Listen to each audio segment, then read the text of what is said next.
Hello, hello, hello. Welcome back, everybody, to another episode of Rated Culture Podcast. I'm your host. My name is Brandon, and today we have a wonderful guest with me today. We have comedian and actress and TV personality from Oxygen's hit show Bad Girls Club Season 16, Miss Stephanie Tejada is in the building today. What's going on, Steph? What's going on, Stephanie? Coffee's just starting to kick in. There we go. There we go. I sprained my ankle yesterday, so I needed an extra boost. Yeah. I just got a Keurig. I don't know how to act, but today I felt like I needed a big ass coffee. So yeah. Oh. I paid $45 on DoorDash for coffee. Oh no. No, the Keurig, you're gonna love it because you buy the pegs and they have different ones. Even Amazon has like so many flavors. The Keurig is simple. Get your thermos. Save that money. Save it. But thank you so much for doing this interview with me, and just being here. And we're gonna get into a little bit of the topics today. You know, little things to see what you're up to since being on BGC and just filming since. Real quick for the new listeners or the new subscribers or anybody just tuning in for the first time, we're on Apple Podcasts, we're on Spotify, of course YouTube. Like, comment, subscribe, all of that good stuff. And we're gonna get into the interview. So starting off real quick, what's going on with you since the pandemic? COVID-19. What have you been up to since the pandemic came around? You like, now I'm getting started. You know what? It's so funny because I'm just now starting to do like live shows again. And even with that, they're doing, COVID stipulations. Like people got to get their fever checked, things like that at the door. So it's still not normal. But I'm just now starting. So it has literally last March 10th was my last show at the Improv. Okay. And I hadn't done a real show until like last week. So it's been like a whole year off of real comedy shows. So it's been so hard. That's why I started Onlyfans, you know, because as a comedian, as an artist, as anything, you have to work that muscle. You have to practice. Right. You got to keep going at your craft. So I kind of felt like I got to do some stand-up. I got to do it at home. I got to do it for the fans. I got to keep practicing my jokes. So what my guarantee on my OnlyFans is you get new jokes every episode of High O'Clock. That's my stand-up show. Okay. So I started that just to kind of like, stay in the craft and not lose the gift. Yeah. Not lose it. Yeah. Okay, nice. And honestly, like this pandemic, and I tell people all the time that this is a time to build your craft, build your business, build what you're going on. Because when we come out of this, it's either what did you do with this time to grow? Because a lot of people are like, a lot of things are stagnant. So definitely you have to improvise, and like what you're doing at home, you're doing it virtual, your virtual comedy shows and things like that. So definitely, definitely. The Zoom shows. Yeah. Those are weird, but I feel like God does everything for a reason. Because of course. I don't know why, at first OnlyFans was like, I don't do that kind of stuff. Yeah. And then I realized what it was, and what made me realize it is OnlyFans itself. Like if you go to their social media and their website, everyone they're promoting is like an artist of some sort. Exactly. It's not just explicit content. That's the easy way. A lot of people do that, and that's fine. If you want to show your titties, girl, get it. Yeah. But for me as a comedian and aspiring actress, that's not a good look. Yeah. So I keep them to myself. Keep it. Yeah. But definitely, I understand. Real quick, I don't want to cut you off. Have you heard of Subscribe Star? But there's so many now. That's what I was going to say. Now there's so many platforms. Like the first one I heard of was Patreon, but I don't like the way they do theirs. Yeah. I feel like it's just it's not as like free. Like on OnlyFans, I could put something up every day and charge for that show. Yeah, yeah. So I can monetize my art still, and that's important to me because that was my hustle. So. Yeah. I think they can let you do live. You can do live streams on OnlyFans too? Yeah. Okay, so I didn't know live. that. People can tip on their lives apparently. Okay.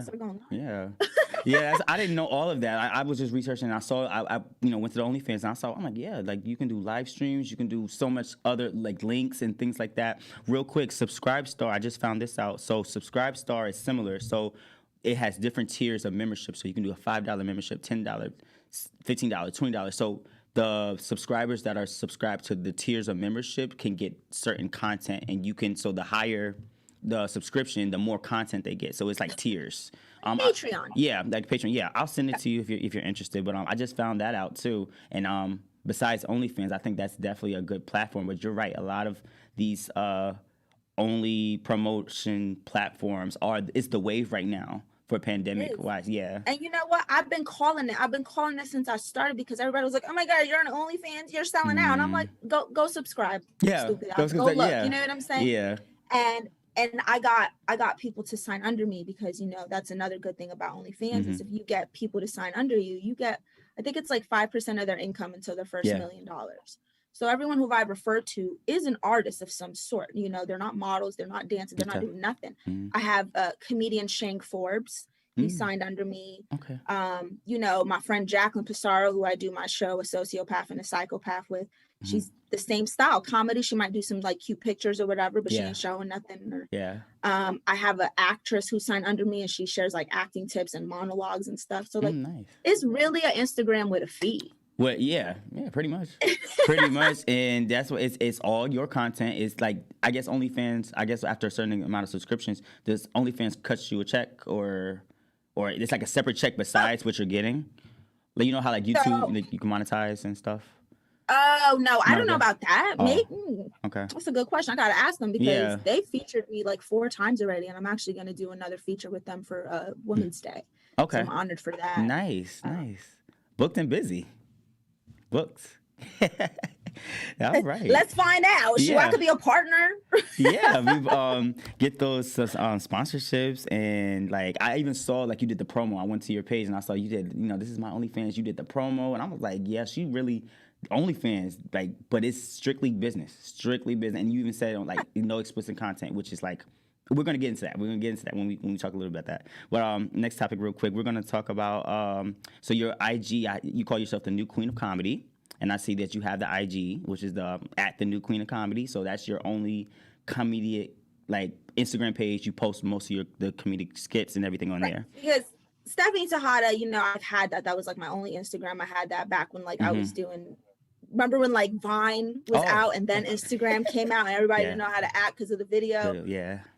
I was on that like before Instagram had video with this name. So I just felt like I needed a backup page. You know, I wanted a page that I didn't have my sponsored posts and my promos. And I love to help other people. I know some people are just like, we just want to see your skits, bitch. It's like just for that audience, for that community. Exactly. And then you have your personal page, of course. Okay. And then also on top of that, you have the Queen's Closet. That's the merch that you store. Yes. Now get your queen set, your earrings, new mink lashes. Nice. We're hustling, we working. Is this or do you have a like a Etsy store or I guess distributor do you use to sell the content? I mean the items. Shopify is my platform, but I have inventory. Like if I showed you my shelf right now, I'd be like, damn. Oh, okay. Yeah, some things I do drop shipping. I am comfortable with drop shipping. You know, after building a relationship with your sellers and getting samples. That's a whole nother thing. I talk about business tips on my stereo shows. But most of the stuff I have is in inventory. So okay. I'm a one-woman show. There we go. The warehouse is here. I ship it myself. I got my printers, my labels, my packages. I do everything. So. Nice. And I know with like the shipping, like that's a business in itself because I think Etsy, I was looking it up, like they'll ship it for you or something. Like you just give them the information, things like that. That's the only one that I know. But I know there's so many distributors out here. Even Amazon, I don't know what's their contract or if you decided to eventually, you know, do that. But it would be nice if OnlyFans allowed users or content creators to like promote like items on there. Like you can purchase merch from OnlyFans. Like have a feed to like actually shop on OnlyFans. I'll be promoting the fuck out my store on there too. I wear my clothes, be like, hey ladies. My lady subscribers. And did you see that IG started the shop? You saw that little shop in IG? So that's I don't know how that works, but that's definitely a new wave of like, I guess. Yeah, I love the IG shop. My store has the IG shop set up, so you can shop the feed. If you like an item on our Instagram page, you click it and it takes you to the item on the website to purchase it. So it's just like, it's literally like shopping your feed. It's honestly a problem. Like, because we're creating shopaholics.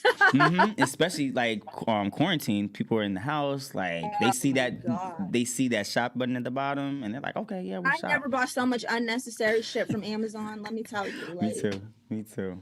It could be a habit. Let's talk about the Stereo app. Let's talk about how that came about. So Stereo app is it's like a podcast promotion type of app, and you want to elaborate a little bit about how you got into that? Stereo app, it's like a podcast. To me, it reminds me of like podcast app, whatever. But people can leave audio comments in real time.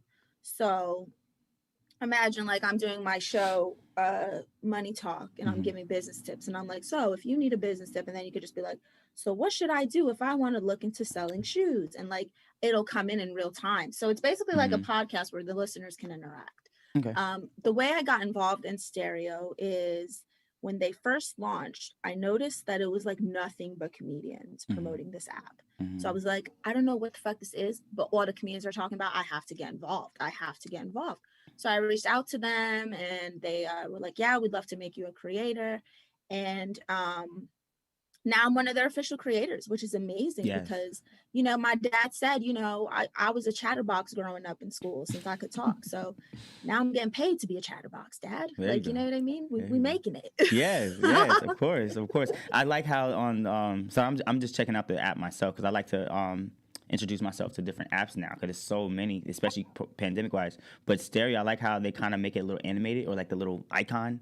I did see that. Yeah. It reminds me of like when Snapchat was popping and people used to do the Bitmojis. Yeah. So I do like that. It keeps it just lighter. It makes it feel like very fun, very opening, very welcome. So okay, nice. We'll have to check you out on that. We're gonna OnlyFans. I know we spoke about that, but I just want to put this out there that I just commend you on definitely using OnlyFans in a higher light. I know, and I'm not trying to don't talk anybody on using their OnlyFans or what they need to do, but I definitely, like, you're one of the first entrepreneurs, I would say, that is using it in such a higher light and it's positive, you know what I mean? So definitely kudos to that for you, because it's very inspiring, and for a lot of people, I guess they feel like OnlyFans, you like, don't gotta show your butthole, y'all. You don't have to. You don't. Yeah, and we're not knocking nobody. We're not knocking anybody that does it, but it's definitely not, but you don't have to. You don't have to. And you'd be surprised. Like, I don't want to throw no names out there, but you know, there's a couple people, big influencers, people that I've even been on television shows, and I seen that there were OnlyFans that I followed on social media, and now they're doing like wild stuff, and I'm like, why? You don't have to, yo. You really don't. Stigma. It's a stigma that for some reason OnlyFans, like, you think OnlyFans is like sexual, like it's not even like business or like anything. I don't know where that came from, but. I don't either, because OnlyFans does not promote their app like that, or their website like that. That's not how they present it at all. And I feel like the more that they're, you know, getting exposure, and the people they're featuring, like DJ Khaled's on there talking about some love lights, you know DJ Khaled and all his podcasts. Like, he's on there getting paid to motivate people, like how he used to do on his Snapchat story. And that's what I'm saying. It's the same shit. It's the same type of content, if that's what you want it to be. Right. I'm using it like a Netflix. You know, I ain't a millionaire yet, but when I get there, I want to produce shows. I want to like make my own type of thing. So right now, OnlyFans is my own Netflix. Watch my talk shows. Yeah. Nice. I stand up. There we go. And I commend you. I'm just excited to see like your journey for this. Definitely. So I'll definitely stay tuned to you for that. Let's switch gears. We're going to talk about growing up, your culture, growing up, and everything. So originally Florida, born in Orlando, Florida. I see that you lived a little bit in the Bronx, a little bit. Now, where did you want to elaborate? Like, you know, you moved from Florida to New York to Cali. Like, what was the timeline of that growing up? Okay, so I was born in Orlando. My dad was in the Navy. I was born in the Naval Hospital. And then when he came home from his mission or whatever, we moved to New York. And then I was in New York for a while, and then we were back. So there was a lot of back and forth between Florida and New York for a while, you know, for like ever, honestly. And then after the Bad Girls Club or whatever, I wanted to move to California because I love Florida, don't get me wrong, but I go dance there for like 7 years. I was a model like my whole time living in there. So I feel like I did everything that was in Florida, like from Orlando, Tampa to Miami. I've worked in every club. I've danced for like every artist, every big festival, shot magazines, music videos, campaigns, all kinds of stuff. And it's very great, but I'm like, I can't grow here. There's no growth for me here. I felt like I was like stuck. And while I love my ratchet ass Floridians, I love y'all to death. I fucking listen, we got Tom Brady drunk, okay? You know what I'm saying? Like, we turn up. There we go. So I love it, but it's just there's no opportunity. And what's weird is, even though I've always been goofy and funny and done like videos and characters and voices since I was like a child, I never thought to do stand-up. But if I did, I couldn't do it in Orlando because there's like 2 clubs. Yeah, yeah, because it's Orlando. There is. I'm dead ass. There's like one improv and some other thing, but it's actually not even a comedy club. It's like an improv class studio, and sometimes they do their showcases. So it's really like one comedy club in Orlando, like official comedy club. So I mean, I would not have nearly opportunities wise ass hair of the opportunities that I have out here. Out in Cali, yeah, exactly. And the ass hair is small. Yeah. So that's what I'm trying to tell y'all. That you expanded your horizons. You did Florida. You took you used Florida for the time being. You did what you had to do, and then Cali came, and that's more the opportunities. And so since then, you've definitely seen the growth. You've seen like yourself networking a lot, definitely with the people out there. So, okay, yeah, it's something, and I tell people this all the time, it's always good to, like, never be so stagnant to where, like, you think where you're from or you have to stay here. Like, it's always good, Cali, Miami, New York, whatever, even, like, internationally, you know? Are you deciding at some point, once COVID's over, like, going international, like London, UK, doing shows out there? I mean, once this whole, I was trying to do, like, a little tour, yeah. During, like, it was going to happen last summer, and then, Oh, wow. So this is something that's been in the works for me. I'm just waiting for the right time, God's timing, to just plan it out and make it happen. But definitely gonna do tour. Definitely want to go to the UK. I want to go to Tokyo. Really bad. Yes, Japan. Oh my goodness, yeah. Fiji. That's another one over there. Fiji Islands. Amsterdam. Guatemala. Right from my Guatemalans and my Puerto Ricans. Puerto Rico. Hey, Boricua. There we go. Yes, so definitely. We would love to see you do tour once COVID is over. We would definitely love you to see tour. Are you going to be on the East Coast at some point doing like New York wise, DC? Oh, definitely. Philly? I have to go to New York because you know what? I've auditioned for Saturday Night Live, but I feel like I need to do it live. Yeah. So next time they do auditions, I'm going to go to New York. Nice.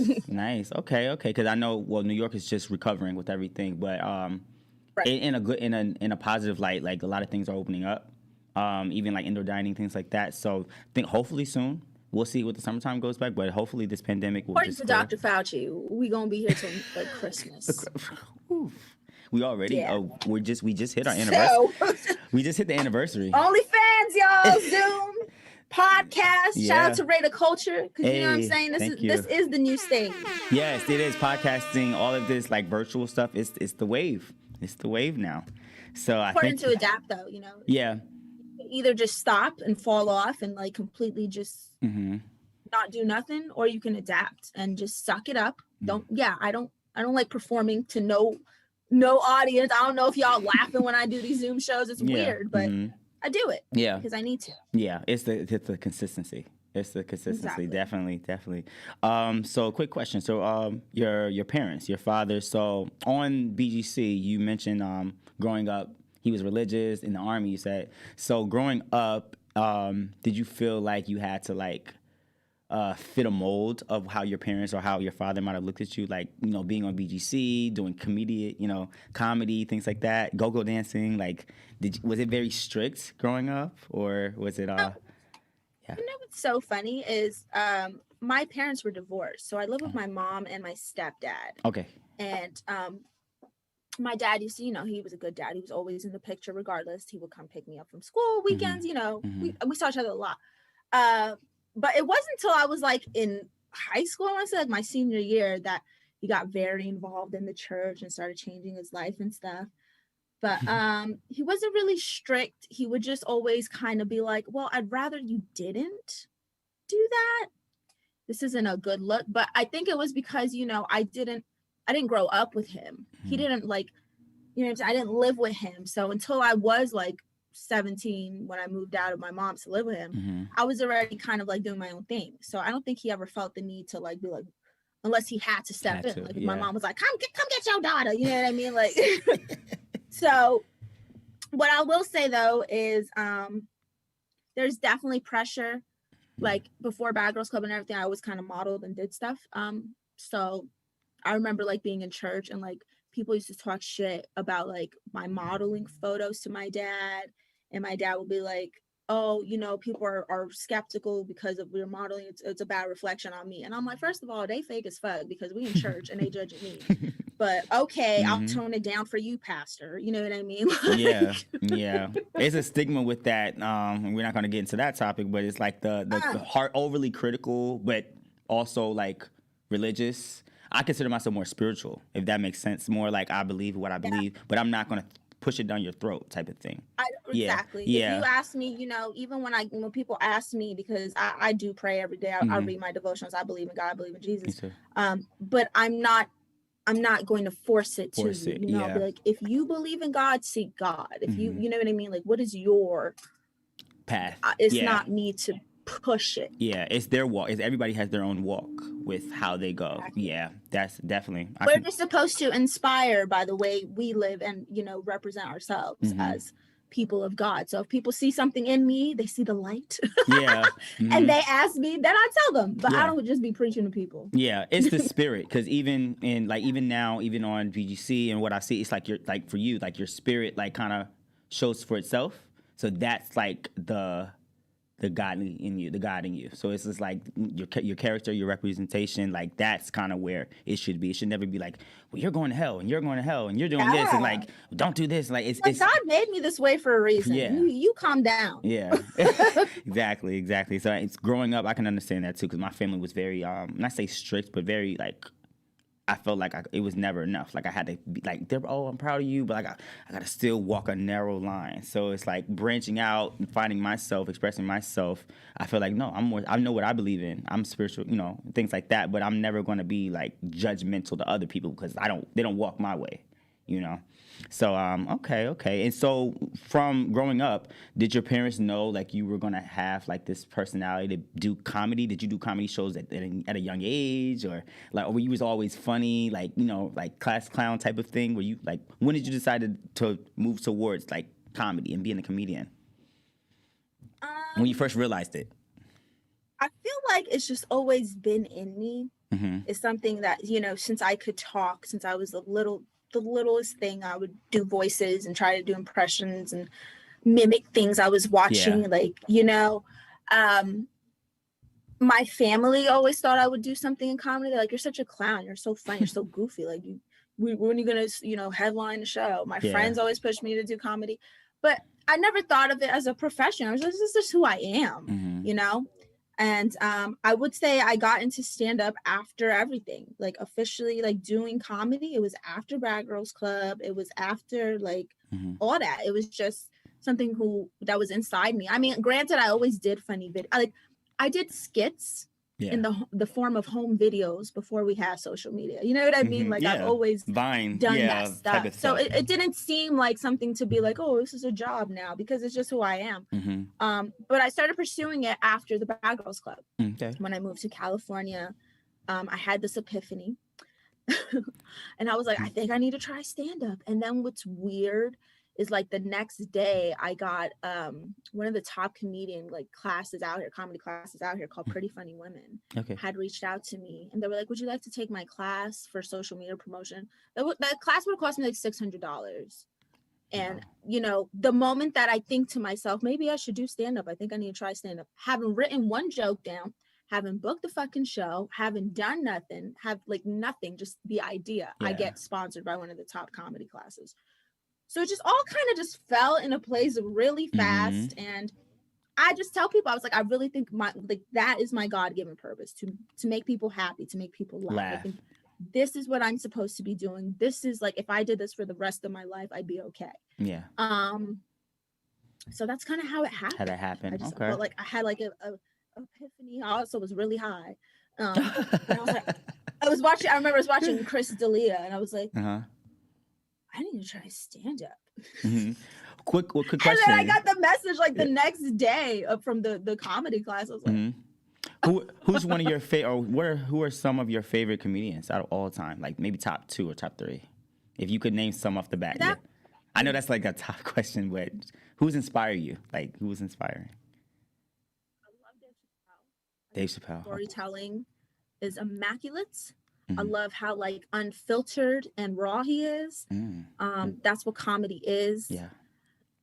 Let's see. You know, he's not that big, but I love Chris D'Elia.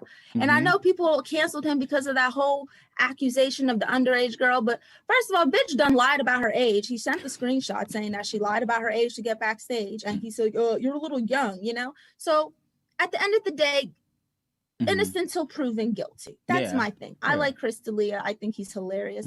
What I like about him, though, is he has so much fun. Like, I've never seen a stand-up comedian have so much fun on stage just because they're doing it. Like, he inspires me because of all the fun he's having. He's like really like just, and he be blacking out. Like, he'll be like, okay, and like I feel like he be coming up with shit on stage, and it's so inspiring. Yeah.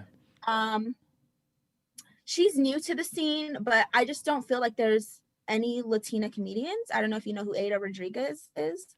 Absolutely love Ada Rodriguez. Heard of her. Okay. I think she's gonna kind of be one of the next ones to pop if I don't pop first. There we go. I've heard of her. I'm thinking now. Was she on like anything recently, like special? Was on Tiffany Haddish's She Ready. Yes. The women's special. She was the Latina one with the black dress and the side ponytail. Yeah. She reminds me of like me. Like, I know that's weird to say, but like her storytelling and how she's like, she talks about how her family's so ratchet and you know, all this stuff. I'm like, yes. So I really like those three right now, I would say. Nice. As far as comical figures, Lucille Ball, numero uno, Jim Carrey. Yes, Jim Carrey. Nice one. For me, real quick, I love Wanda Sykes. Wanda Sykes is funny. Yes, I like how she it's almost like an auntie type. Yes, it is. That's exactly what it is. Yeah, it's like an auntie type. Like that one Wanda Sykes. Yeah, it's just like it's like her facial expressions for me. It's just like she's like, what? Always so stank. Like it's like it's so natural, and like you said, like when they're raw and they're like just themselves, and they're not that things like that. It's so hard now. Like, everyone's so fucking sensitive. Cancel culture has come for me at least 10 times this year alone. And I'm just like, get over it. Like, do you know what a joke is? Do you remember when a joke was intended to be taken as a joke? Yeah. You remember that? Yeah. Remember those days, the good old days where you could say I'm joking and people were like, yeah, you're joking. Now it's like, well, that's not funny because offensive. Yeah. I'm like, sensitive, overly sensitive. It's comedy. Don't listen. So annoying. Yeah, don't listen. But it's getting to the point though that like comedians are scared to say shit. I've seen it. I've seen people like literally censor their jokes or be like, you know what, I'm not going to say that to this crowd. And I'm like, what? Yeah. What are you talking about? Say it. Exactly. Right now, sidebar, especially with pandemic and then like people's energy and spirits are down, I feel like comedy is so needed. It's like to keep people's spirits up. This is definitely uplifting for some. Like people might not exactly say it, but just being that uplifting, like funny, naturally, like your spirit, nurturing. I feel like it's definitely needed right now. So yes, keep going, and then even we don't see as much promotion for comedy as much. Like I feel like I wish more networks would have like a comedy show, even Oxygen. Like if they would have had like women of comedy. They had one show, I think it was called Living with Funny, and I remember it was DeRay Davis was on there with his girlfriend. DeRay Davis, yeah. And then Adam Hunter, shout out to Adam Hunter, is actually a famous comedian out here. Nice. And he runs a show at the Dime. I could see you on Wild 'N Out. Would you do that? Listen, let me tell you, I don't know what the fuck their problem is with me, but I went to the audition and killed that shit to the point the cameraman was dying laughing and had to reset the camera. And they didn't call me back. Wow. How long ago did you audition? How long? Was it before BGC or after? Oh, no, it was after BGC. Okay. I want to say it wasn't last year because of COVID. I want to say it was the year before, 19. That summer before, because it was the same year I auditioned for the Selena thing. Okay. So, you auditioned. Nice. For the Netflix one, right? The Netflix show. Oh, nice. So it was her birthday, and I took these pictures to like pay homage to Selena for her birthday. And they started getting shared or whatever because people thought I looked like her. And then apparently there was a casting during that same time for the series. I didn't know, but people were sharing my photo that I got called out by the the person who is, you know, directing it or whatever, the casting director, to audition. And I remember I got the email with the script and I was like, I had to sit on the floor. I'm Latina, you know. Selena is like, oh my God. Like, she paved the way for Latinas. So I sat on the floor, I read the script, I was like, oh my God, this is happening. I have an audition for this. I don't even know how this happened. And I went to YouTube University immediately. There we go. Taught myself how to cry. And I killed it. But honestly, I understand. Like, I'm not like, oh, I didn't get it. Like, oh, trust me, I would love to have been Selena. Yeah. But Christian Serrato's, she's fucking established as fuck. She's been on Twilight, you know, The Walking Dead. And I feel like she's a good actress. I just don't think she's a good Selena. And I'm not trying to throw shade now. I'm not getting Selena from her. They actually dragged the whole Selena series. I heard. Yeah, they were like Netflix or the people or Twitter, they're like canceled. Nope, don't want to watch it. I heard about that. I didn't get to see it yet fully, but they're not, people or audience is not happy with it at all. The funny thing about that is like her family, like I think it's her sister is like executive producer, so she's like down with this. Yeah. Like, you are?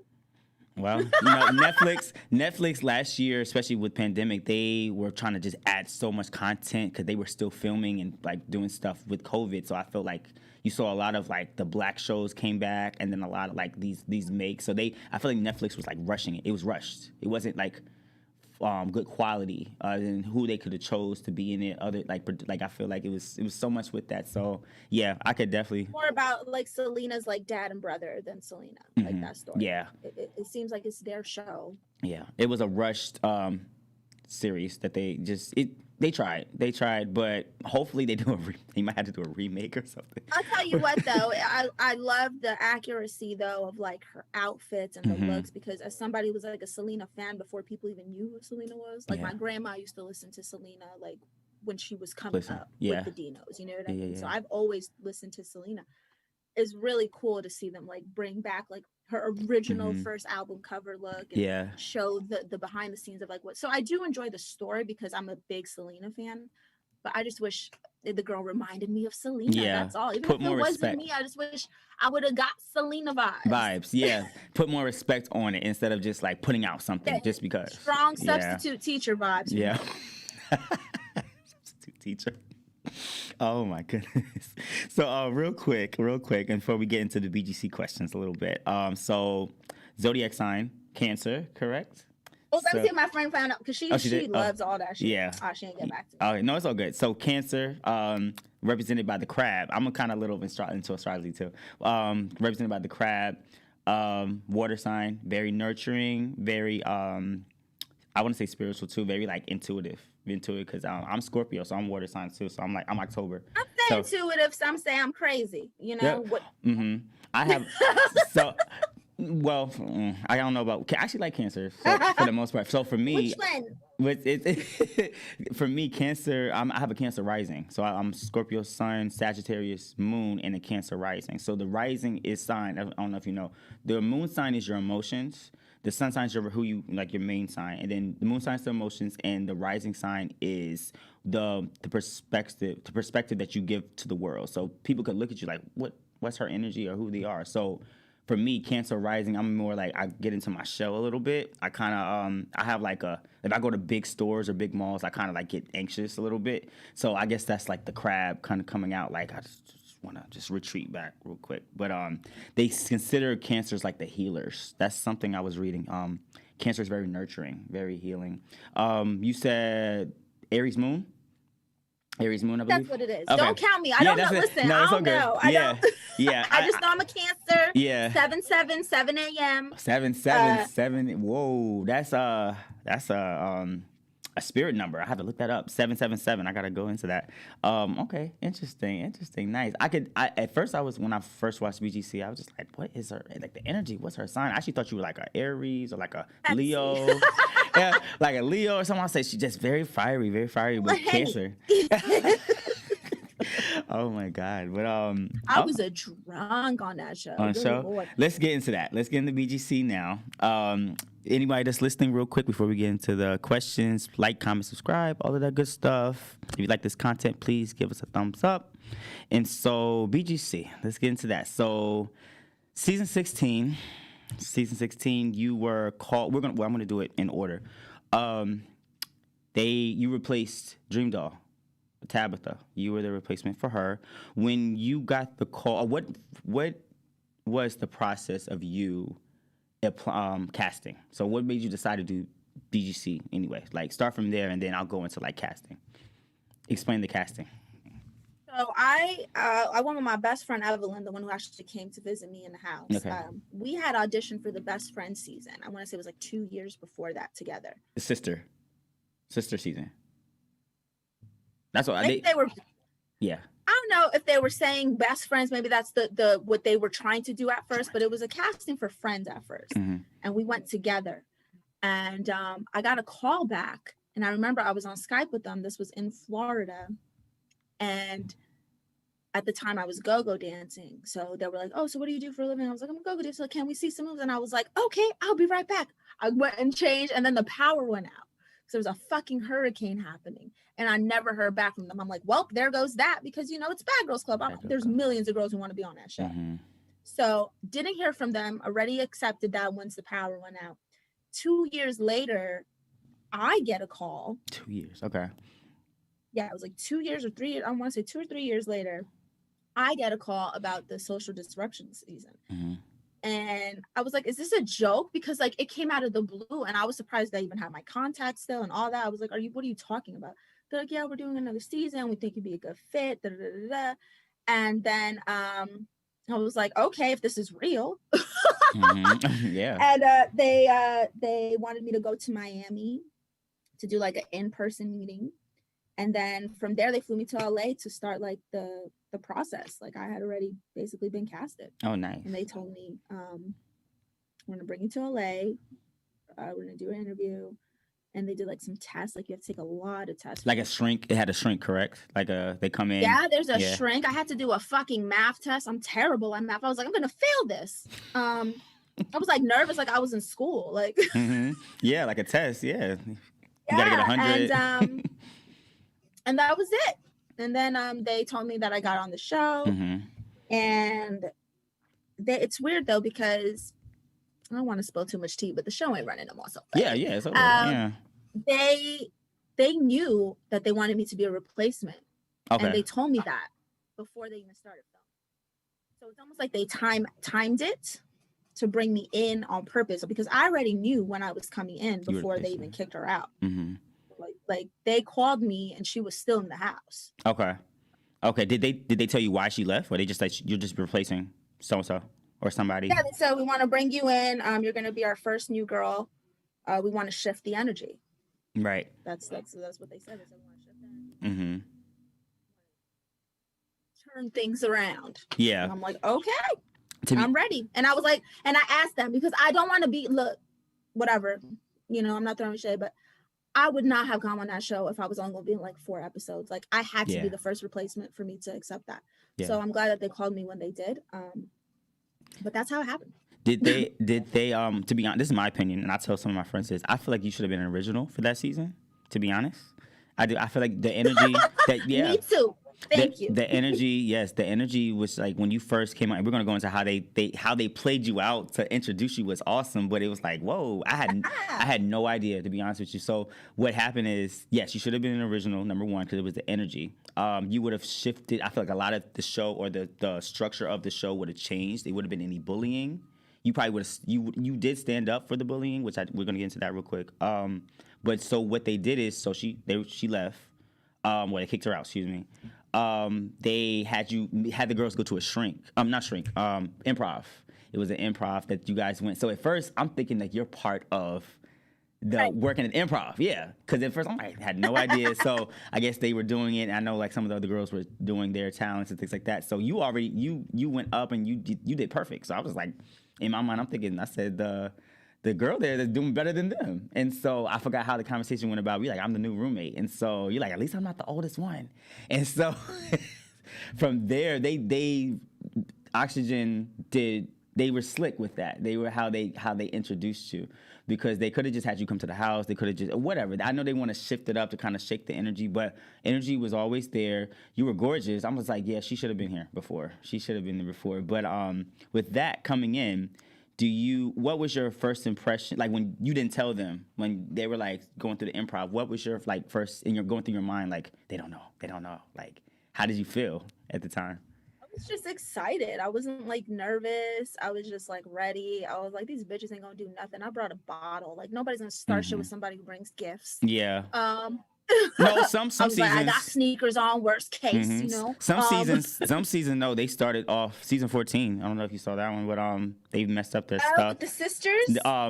With the Jay Lamina and the Claremont twins. Yeah, somebody brought a bottle, and then like that wasn't really. It really didn't help, but you know, yeah. But that season is the real quick. That season is the reason why that show canceled. To be honest, I don't know if you know the tea about that, but because their stuff was destroyed. Oxygen, real quick. This is real information. Oxygen is no longer. Of course, the show is canceled because season 14, season 5, other seasons. So many girls tried to sue for Oxygen for defamation of character, property. Destroying a property, especially season 14, because they destroyed it. Like it wasn't. I remember destroyed. That. Yeah, and so I did hear an interview like Jay Lamina. She said that they had to ship their soiled clothes back to their hometown in boxes, and so she left her clothes in the garage, for her mom's garage, and so Oxygen, BGC, like they did not pay for it at all. No type of payment. Yeah, so just imagine. 2 seasons before that happened. That's why it was so many lawsuits that the show's over. They couldn't. Oxygen didn't want to follow up. Yeah, I had no idea. Messy. Yeah, definitely. So there was so many lawsuits with that. But let me get back on topic real quick. So coming in the house, casting. Did they tell you anything about like going into the house? Like this is what to expect. They just threw you into the mix, and you had to make your friendships from there. Hold on. Repeat that one more time. I'm sorry. I couldn't hear that part. It went out a little bit. Oh no, you're fine. Yeah. They didn't prepare me. They just told me what we were doing, the premise of the prank. Yeah. Prank, yeah. All I remember is them coming to my hotel before I moved in, checking my clothes. They wanted me to like be more casual. I guess they wanted me to look like I worked there. Yeah, like you worked there. They gave me that sweater, and I was like, okay, this is ugly. This is how I gotta make my cameo on TV. Yeah. So they really buoyed me down for this. Okay. Because my outfit was cute that I had before they came in. I was like, it was a sweater. It was like a gray sweater. It's a gray sweatshirt. I'm like, yeah. Yeah. I remember that. I saw the clips. I'm like, yeah, it was just very simple. My Converse. I was like, this is. Yeah. I wouldn't wear all. This is okay. The hair was pop. The hair was popping. By the way, I was just like, yeah. I was like, she's. Besides that, I said she came fresh. Yeah, she came lit. Did they tell you? Don't say when you were going to the what is that? Improv, don't say nothing. Like producers, did they say, don't say nothing? So they were like, don't talk to the girls. If they say something, just kind of act like you're too good for them because you work there. You work there. Yeah. That's the vibe I got. Yeah. That was it. Okay. Like, interesting. All right, we're going to teach you bitches how to make jokes. Yeah. And then, look at that. Like years later, it goes into your career now, the improv. You see, like. That's what I'm saying. Every single thing. Because if I didn't get casted on this season and did get the friend season or whatever the fuck we auditioned for, who knows? First of all, I would have been way more ratchet because I would have been younger. Okay. So I would have been drinking more. That means I would have been more likely to black out and fight you. So I feel like they picked me at an age where I was like, I'm a little too grown for this. But if a hoe tries me, you know what I'm saying? I got it. That's one thing. That's one thing I realized that we didn't see you pop off that much. The only time I really saw you, I think it was 2 times. It was at the reunion when I think Dream or Tanisha brought up like the whole bullying thing. I think she asked you, how did you feel about Kayla or Winter and Dream doing that? And I was like, it's wrong. They shouldn't have been done. And so I think Dream kind of snapped back. And I thought you were going to like, what's up? I thought you were going to get buck a little bit, but you didn't. No, you kept it cool. Here's the thing, though. Yeah. I'm not going to get buck if nobody is giving me a reason to get buck. You know what I'm saying? I could come out of character and sell out and be everybody's ass because it's the Bad Girls Club, or I can stay true to myself. And like, if somebody tries me, I got it. You know what I mean? But nobody tried me in the least. At all. That was like, They that didn't. was the confrontation of the season for me, that whole situation. And then I wasn't even coming at her like on some like, oh, what's up, bitch? It was like she had a whole heart to heart with me that they didn't show. Dream. Where she felt bad. Kayla. Okay. Where she felt bad. And she was like, that's not who I am, bro. Like, I feel bad about that. And like was really sad. Like, so I'm like, how you gonna cry? Say how bad you feel. Now the camera's on and it's, oh, it was a little prank. No, it wasn't. No, it wasn't. Don't play yourself, girl. You know what you said. And I was coming at her on like that. Like, I'm your real friend. Like, the friend who's always going to keep it real, that's me. Yeah. I'm like, don't say that. That's not what you said. Yeah. You're not being true to yourself. If you was crying and all upset about it, that's how you feel. So don't try to act big now because you got your, you know what I'm saying, the cameras and stuff. I don't know what it was, but that's all. I wasn't coming at her like, oh, I want to fight you for this. I'm like, that's not what you told me.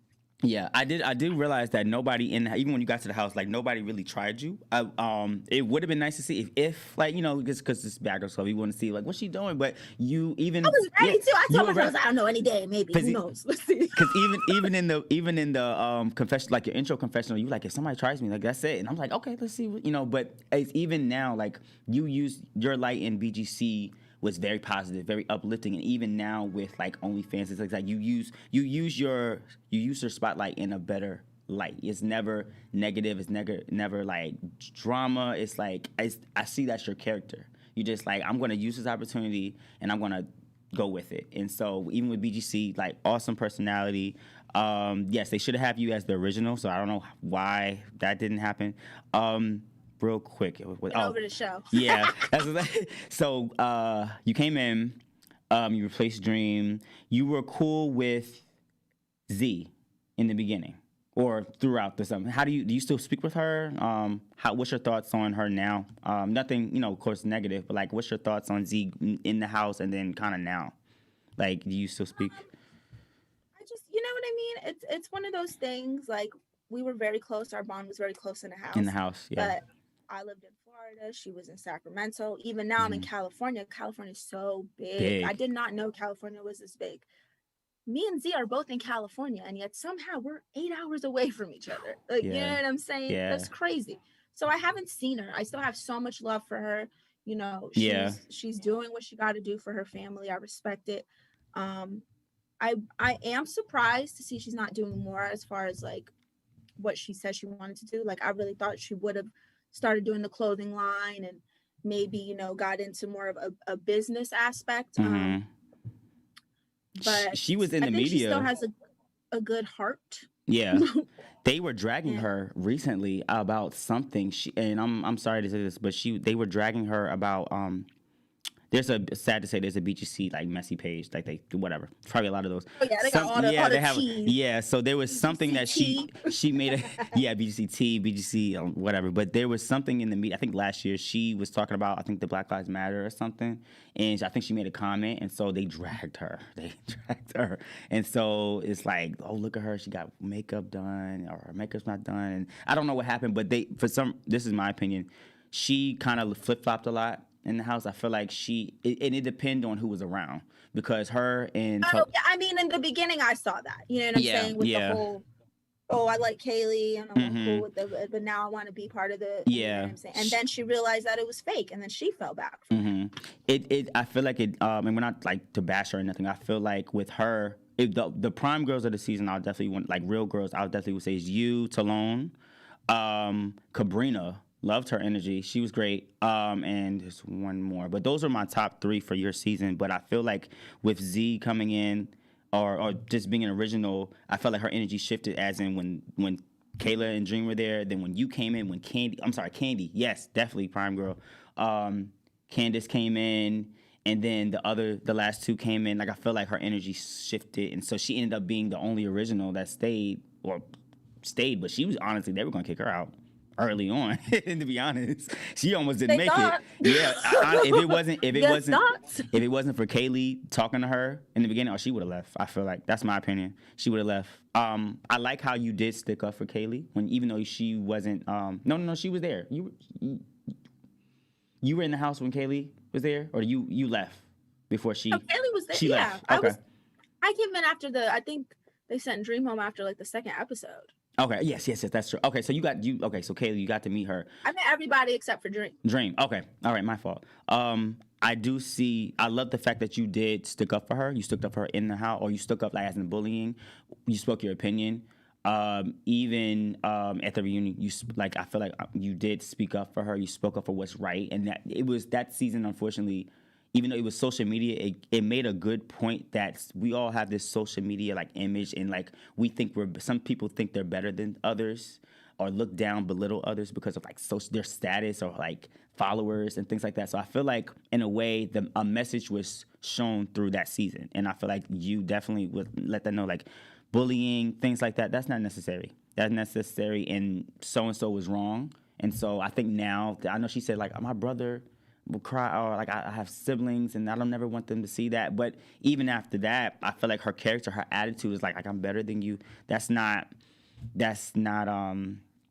even like, I'm not gonna say it's fair, but like it's unattractive. It's unattractive. Like nobody wants to. It's fucking disgusting, honestly. And it's not to say like just that person, just in general. And like people think like, and I've dealt with it. Like I remember reaching out to this girl from my store who only had like almost like 1,000 something followers. And I was like, hey, I think you're beautiful. I love your content. I would love to send you a care package with some outfits.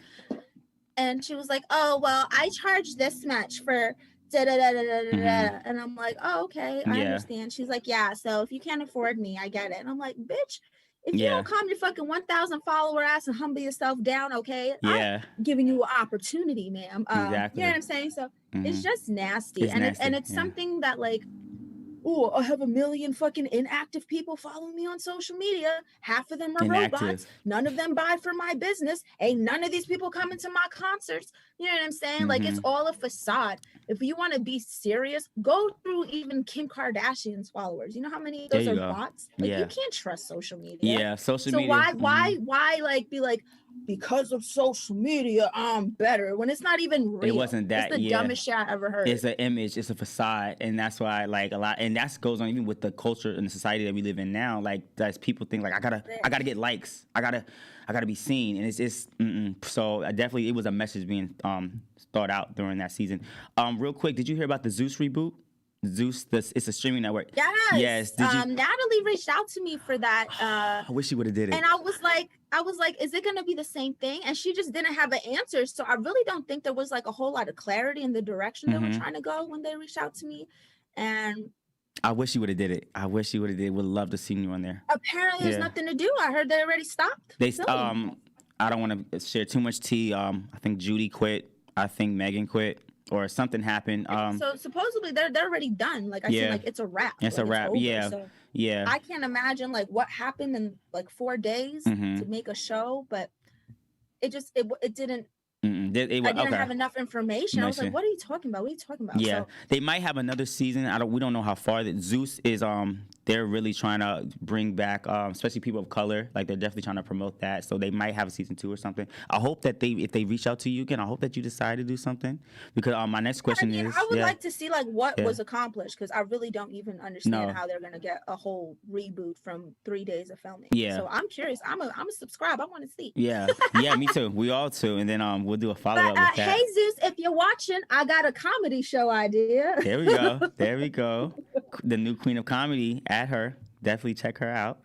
They should do like a comedy, like a special, like show the girls in a higher light, not just fighting and drama. Like, what are you doing? Almost like a Love and Hip Hop, like your career. Like, what are you doing?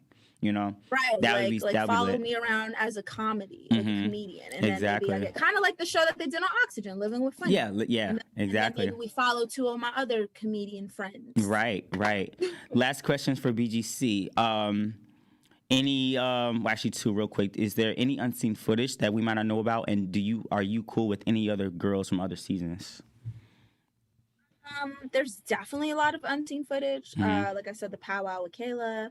Me and Kaylee went out by ourselves, had karaoke, fucking started playing games and drinking, and we had the best time. Like we ran the whole bar that night, and then I showed 1 clip of that night, and it was so much fun. Wow. I did 2 photo shoots in the house. I did a cover for Show magazine, and I did a fashion campaign, and they didn't show that. I didn't even know that myself. Yeah. I slayed. They had a whole glam squad. I was in a tub. Like, it was killing it. And they didn't show that. But you know what I think? I think they were really trying to keep us in the niche that we were in. So I was kind of comedy with my roast. You know what's funny about the roast? The guy who came to the house to show us how to roast. Yeah, the roast. Yeah. Alex Hooper. Shout out to Alex Hooper. He's on America's Got Talent. Nice. When I moved to California because of the Bad Girls Club, a comedian, Jasmine Lay, she's actually the host of Up Rocks podcast. Okay. She reached out to me because she wanted to roast battle me because she saw me on Bad Girls Club. She's like, hey, would you want to roast battle me? Didn't know her, didn't know nothing about it. But I was like, what is that? And then she told me it's at the Comedy Store and Jeff Ross judge with other things. Yeah. And I did a roast battle and I won. And then I look in the audience and Alex Hooper is there. Whoa. The one who came to our house to teach us how to roast is in my fucking first roast battle audience ever. And I'm like, what? So that's what I'm saying. It feels like it just all aligned. Yeah. It's all coming back. It just makes sense. Yeah. My view on that is I say like one door closes, another one opens. You know, that's like that. It just everything worked out for his good. In a way, so from BGC, from the career, from growing up to your personality, like everything just flowed through. So I wish you more success. I wish you just prosperity and abundance and just what's to come. And I would love to see you more on TV. I feel like your personality is great. Keep doing what you're doing. I just auditioned for a new sitcom, and I'm just praying. Can you give us a name? Can you give us a name? Exclusive. Exclusive. Okay. It's a really big cast. It's like a impressive comical cast. So okay, nice. I can see you. But I feel good energy for me. I can. Yes. You want to see me on TV? Yes. We're gonna put that in existence. Put it in existence. There we go. Yes. Speak it into existence. I would love to see you on like Saturday Night Live or Mad TV type of thing. Like that would be a vibe. You're like it would be like you could fit different roles, like different personalities, which is great. That's what I want to do. I want to bring like my characters, like how I would do like my Connie the crackhead, Racheta. Yeah. You know, nice. The Auntie Cookie, like all these characters, and bring them to a bigger screen. Nice. Okay, and so real quick, so we can wrap up the interview, and I thank you so much for doing this with me. If you want, we soon we can do a follow-up and see how like your career is going and everything. You have a comedy show going on later on today also. It's called Kidder's Comedy Corner. Yes, you want to promote that real quick while we cclose out for the interview? Kidder's Comedy Corner is it's actually a trivia show / stand-up show. So there's comedians. We are doing this trivia contest. I also have some live shows coming up. I will be in Inglewood next weekend. I will be in Palm Desert the following weekend, and in April I will be in Bonita, California. Nice. So just follow me on my social medias. Nice. And don't forget to shop the Queen's Closet Shop, you guys. Accessories, clothing, and now mink lashes. Yes. I'll definitely put that when I'll promote it also when I put it in the description after this the episode airs. So I want to thank you, definitely, Stephanie. This is awesome experience, awesome interview, great personality.